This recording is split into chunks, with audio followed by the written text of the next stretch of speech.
Hey everyone, welcome back to the Deep Dive. You know you're here because you're probably looking for some smart ways to grow your wealth, Right.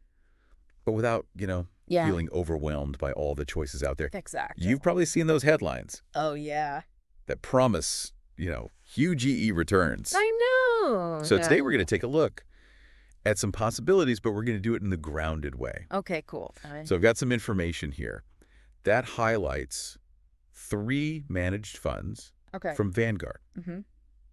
And each of them suggests that there's potential for attractive returns. Oh, that's interesting. Yeah. So in this deep dive, we really want to go beyond, Yeah. the headlines. We want to understand, what do these funds actually invest in? Mm-hmm. And, how might they fit into your broader financial picture? Yeah. The source material that I've got here, it really points to diversification as a key element, Mm-hmm. long-term stability, Okay. and then the possibility of significant growth. All right. Well, let's get into it then. Okay, so let's unpack the first one.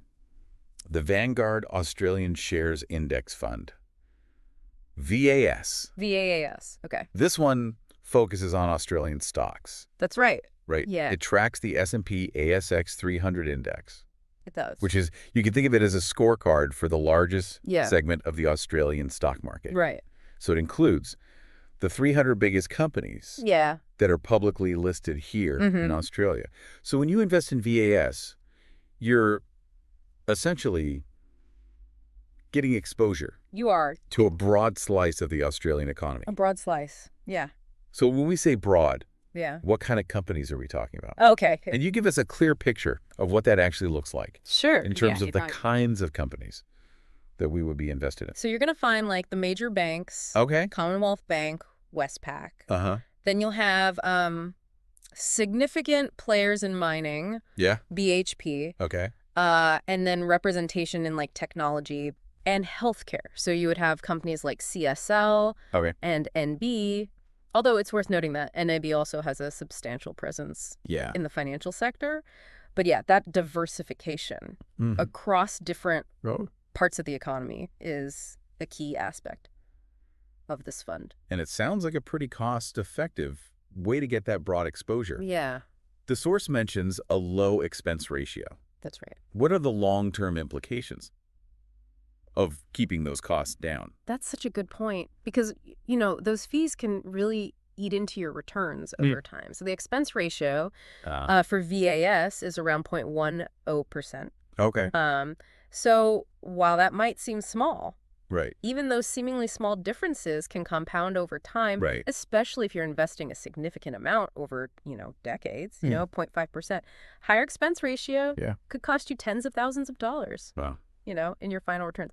The source also links the fund's solid past performance to Australia's, robust economy. Okay, robust economy. Yeah. So if you're someone that's specifically interested in having a core holding Yeah. of Australian stocks, this sounds like It's a straightforward a option. straightforward option. Yeah. Who else might find VAS Uh-huh. a good fit for their investment strategy?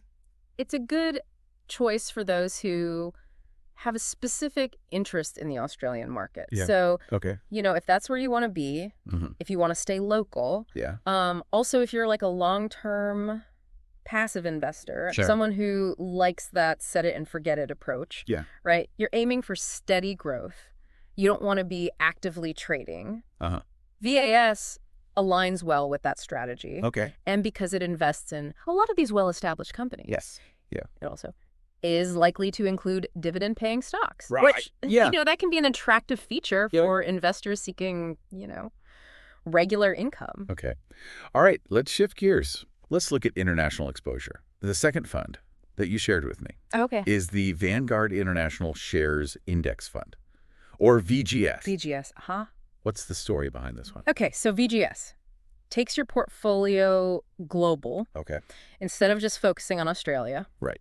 it tracks the MSCI World Index. Okay. Think of this as a benchmark Uh-huh. representing large and mid-cap companies Yeah. in developed markets around the world. So- You'll see a lot of representation in like the United States, Uh-huh. across Europe and Japan. Okay. And it's often used as a general indicator Right. of, how these markets are performing. So this is a key way for you, the listener, Yeah. to diversify Exactly. beyond our local market. Yeah, beyond the Australian market. To get that global exposure, Right. it's a way to tap into some of the biggest and most influential companies worldwide, and spread your investment across different economies, different sectors, and that diversification is really helpful. When it comes to mitigating risk. Okay. So for instance, if the Australian market experiences a downturn, you might have some holdings in VGS that'll help to cushion the overall impact on your portfolio. And what are some of the major global players that we would find in VGS? So the source highlights some prominent examples. Okay. You've got Apple, Microsoft, Amazon, NVIDIA, and Alphabet, which is the parent company of Google. Okay. These are, leading technology companies. But VGS also encompasses a range of other companies from lots of different sectors within those developed markets. Okay. And what about the cost for this broader global reach? So the expense ratio for VGS is still pretty competitive. It sits around 0.18%. Okay.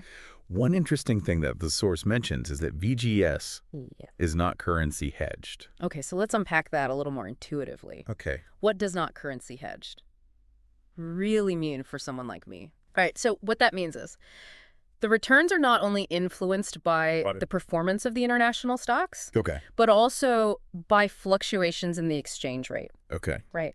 Between the Australian dollar and, other currencies, particularly the US dollar, right? Because the US market has a significant weighting in the MSCI World Index. So let's say you invest 1,000 AUD in US stocks through VGS. If those stocks grow by 10% over a year, that's great. Right. But if during that same period, the Aussie dollar weakens against the US dollar by, say, 5%, then your return in Australian dollar terms would actually be closer to 15%. Okay. Because your US dollar gains are now worth more. I see. In Aussie dollars. Now, on the flip side, if the Aussie dollar strengthens, that can actually reduce your returns. Right. So currency movements add an element of, both upside and downside. Okay, so who would find VGS to be the most appealing investment option? So definitely investors. Yeah. Who are prioritizing that global diversification in their portfolios. So if you've got a long-term growth focus, right, and you want exposure to those major international technology companies, right, and other global leaders, VGS is a strong contender. Okay. It can also act as a potential buffer against any downturn, specifically in the Australian market, because you've got that exposure to other economic zones. Okay, cool. Now, the third fund that we're looking at takes a slightly different approach. The Vanguard Ethically Conscious International Shares Index Fund. Tell us about what sets this one apart. All right, so this one gives you a similar global reach to VGS. Okay. But it incorporates a specific ethical perspective into its investment decisions. So it aims to exclude companies that are involved in industries that some investors find objectionable. And so the source mentions specifically like fossil fuels, tobacco, and controversial weapons as examples of things that are excluded. So while it tracks a similar global index, it does, it's essentially filtering out certain types of companies. That's right. Right. So it tracks an ESG adjusted version of the MSCI World Index. And ESG stands for environmental, social, governance. And these are factors that are used to assess the sustainability and ethical impact of a company's operations. So this fund is designed for investors who want their investments to align with their values. And they're not just thinking about financial returns, but they're also considering the broader impact of the companies that they own. And does that ethical focus mean, potentially sacrificing returns? So that's a good question. And it's something that's often debated. This particular fund maintains a significant allocation to sectors like technology and healthcare, which have, historically demonstrated strong growth potential. The source suggests that. It strives to achieve a balance between growth and, adhering to sustainability principles. So who are some of the top companies that you as an investor in this fund in 2025 would likely find in the holdings? So according to the source, as of 2025, some of the top holdings were Tesla, Apple, Alphabet, Unilever, and Novo Nordisk. Okay. So you can see a mix of, tech leaders, consumer goods companies, and healthcare firms, all of which, presumably, meet the ethical criteria. So it sounds like this fund would particularly resonate with a specific type of investor. It would. So it's primarily for those ethical investors who want to actively avoid, investing in those controversial industries that we discussed. It also appeals to people who have a long-term growth perspective, but also place a high priority on sustainability and responsible investing, in their financial choices. Okay. There's also a growing belief among some investors that companies with strong ESG practices may ultimately be better positioned for long-term success and potentially outperform their peers. As you know, societal values and regulations continue to evolve. Now, the source that you shared with me conveniently includes a table. It does, summarizing. Yeah. The 3 funds. So let's focus on the potential returns that it outlines. All right, so the table provides a snapshot of, the best use case for each fund, an assessment of the risk level, and then the anticipated potential annual ROI. So for VAS, it indicates a medium risk level and a potential return of 7 to 10% per year. Both VG and the Ethically Conscious Fund are listed as medium high risk with a slightly higher potential ROI of 8 to 12%. All right. So it's quite interesting to note that while the headline of the piece boldly claimed massive 20+% ROI. The more detailed potential return figures presented within the article itself are more in that 7 to 12% range. So what should we, as listeners trying to make informed decisions, make of that kind of discrepancy?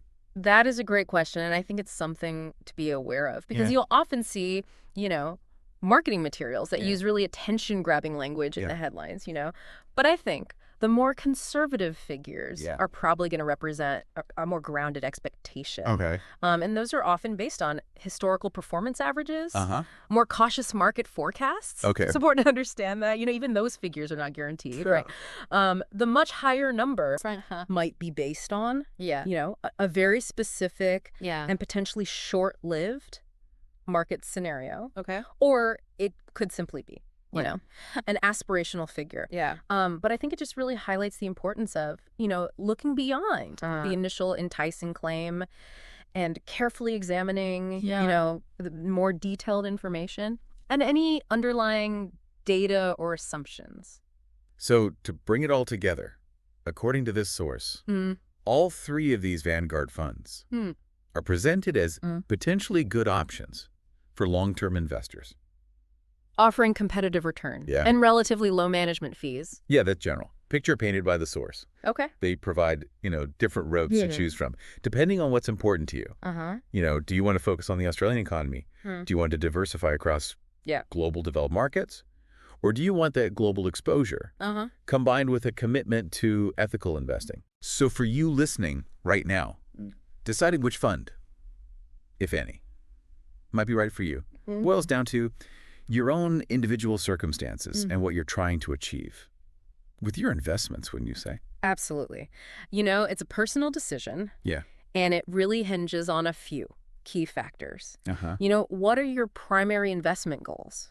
Are you primarily looking for growth in the local market? Do you want to tap into that broader international landscape?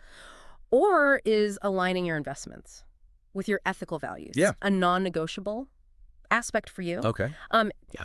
Your personal tolerance for risk is a significant factor as well. And how closely your values align with the focus of that ethically conscious fund. So as you consider these 3 distinct approaches, focusing on Australia, diversifying globally, or prioritizing ethical investments, which of these resonates most strongly with your current financial strategy and your personal values? It's a good question. It's a question. that's worth reflecting on as you think about your next steps in investing? So I think this. Deep dive into these three. Specific Vanguard funds, based on the information you've shared, it offers a really valuable starting point.